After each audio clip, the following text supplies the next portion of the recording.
आज के इस वीडियो में आपकी क्लास 9th का जो 16 मार्च के दिन वार्षिक पेपर हुआ है उसका हम फुल सॉल्यूशन देखने वाले हैं। सबसे पहले प्रश्न में सही विकल्प दिए गए थे 6। शून्य बहुपद की घात है तो शून्य बहुपद की घात होती है शून्य। मूल बिंदु के निर्देशांक होते हैं 0,0। जैसा कि ये सारे प्रश्न मैंने आपको जो मॉडल पेपर बताया था उसी में से आए हैं। y = 3x + 5 का कौन सा हल है तो अपरिमित रूप से अनेक हल है।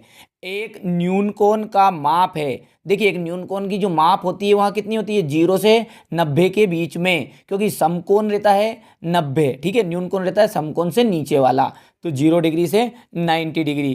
3 असंकरेखी बिंदुओं से होकर जाने वाले वृत्तों की संख्या है। जैसे मान लिया ये एक बिंदु है, ये दूसरा बिंदु है और ये तीसरा बिंदु है, तो इससे होकर जाने वाला वृत्त कितने हो सकते हैं। देखिए इस तरह से, तो कितना वृत्त हो सकता है, केवल एक वृत्त हो सकता है। आंकड़ों 91735 की माध्यिका होगी। देखिए तो यहाँ पर ऑप्शन आपका रहेगा 5 राइट। यहाँ से इंग्लिश मीडियम वाले मिला लीजिएगा ये सारे ऑप्शन। दूसरा 7 नंबर में आपका था रिक्त स्थान। त्रिभुज का क्षेत्रफल उसके आधार और संगत शीर्ष लंब के गुणनफल का आधा होता है, क्योंकि हम फॉर्मूला लिखते हैं 1/2 इंटू आधार इंटू शीर्ष लंब की ऊंचाई, मतलब ठीक है। तो यहाँ पर हम लिखेंगे आधा होता है, क्योंकि 1/2। दो पदों वाले बहुपद को, तो दो पद वाला कहलाता द्विपदी, एक पद रहता तो एक पदी, त्रिपदी, सिंपल था बहुत ही।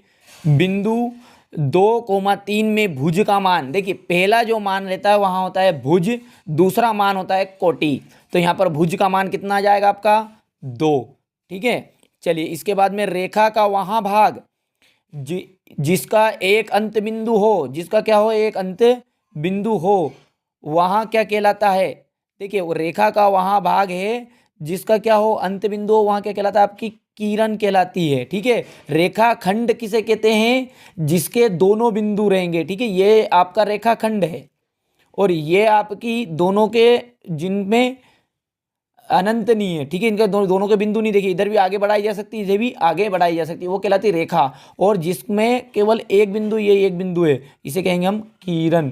ठीक है भैया, चलिए समान रिक्त स्थान वाले दो वृत्त सर्वांग सम होते हैं। तो त्रिज्याओं वाले जो समान त्रिज्या है जिनकी होती है वह वृत्त सर्वांग सम होते हैं।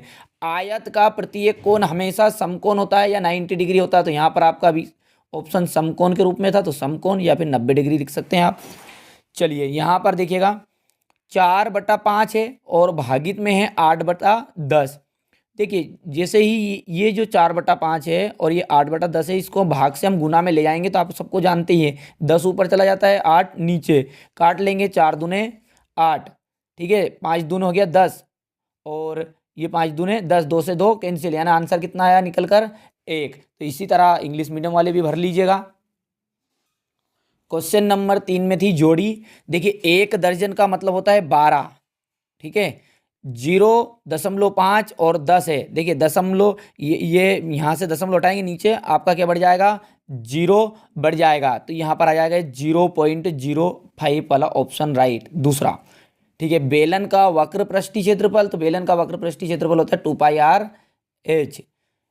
42.64 और 36, देखिए 64 और 36 जोड़ेंगे तो 100 होगा, यानी कि इसकी उधर जाएगा तो 42 ने कितना हो जाएगा 43 हो जाएगा। यहाँ पर ये इसका ऑप्शन किसका चौथे का 43 आ जाएगा।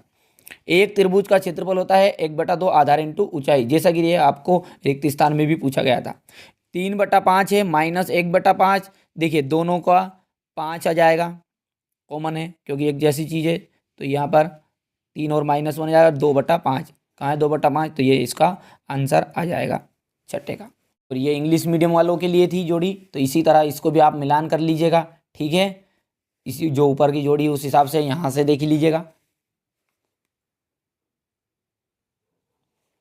फिर है सत्य और असत्य। प्रत्येक प्राकृत संख्या एक पूर्ण संख्या होती है, तो हाँ प्रत्येक प्राकृत संख्या एक पूर्ण संख्या नहीं होती है। ठीक है, पूर्ण संख्या देखिए प्राकृत होती है स्टार्ट 1 से और पूर्ण होती है 0 से, तो ये बात होगी आपकी असत्य। y इक्वल 0 एक्स अक्ष का समीकरण है, ये बात बिल्कुल सत्य है और मैंने कितनी बार आपको मॉडल पेपर में बताया थे भी सही। ठीक है, y का मान 0 तो एक्स अक्ष का समीकरण है, यदि x का मान 0 है तो वो y अक्ष का समीकरण होता है।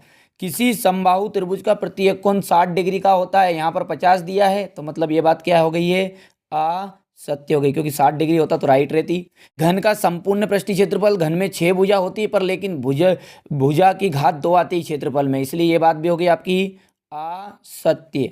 अधिकतम बारंबारता वाले प्रेक्षण को बहुलक कहा जाता है, तो ये हो गया आपका सत्य, क्योंकि उसे बहुलक ही कहते हैं। किसी घटना की प्रायिकता का मान 0 भी हो सकता है, नहीं, या तो ज़्यादा से ज़्यादा अधिक से अधिक होगा तो 1 और कम से कम होगा तो 0, पर लेकिन कभी भी ऋणात्मक नहीं होगा, तो ये बात हो जाएगी आपकी असत्य। ठीक है, अर्थात इंग्लिश मीडियम वाले मिला लीजिएगा, पहला है आपका फॉल्स, दूसरा है ट्रू, तीसरा फिर फॉल्स, चौथा फॉल्स आ जाएगा और इसके बाद में पांचवा ट्रू और छठा आ जाएगा फॉल्स। ठीक है, यहाँ से इनका मिलान भी आप कर सकते हैं।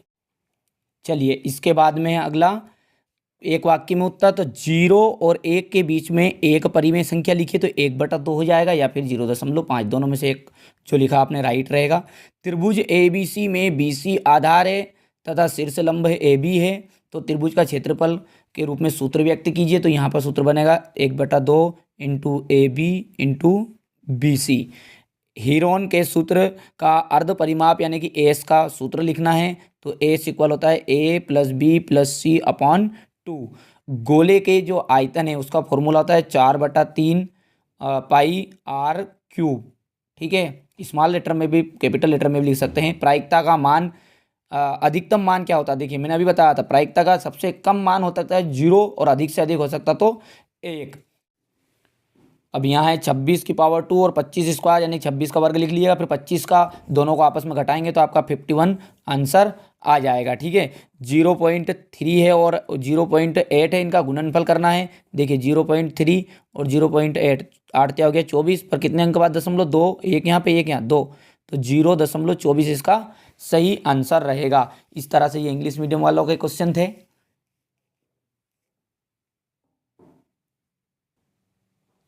यहाँ से क्वेश्चन नंबर 6 इस तरह का था, question number 7, question number 8, question number 8 का अथवा और 9, और ये 10 के बाद में 11। यह स्क्रीनशॉट ये अगले साल आने वाले बच्चे ले सकते हैं, मोस्ट इम्पोर्टेंट प्रश्न रहेंगे उनके लिए भी।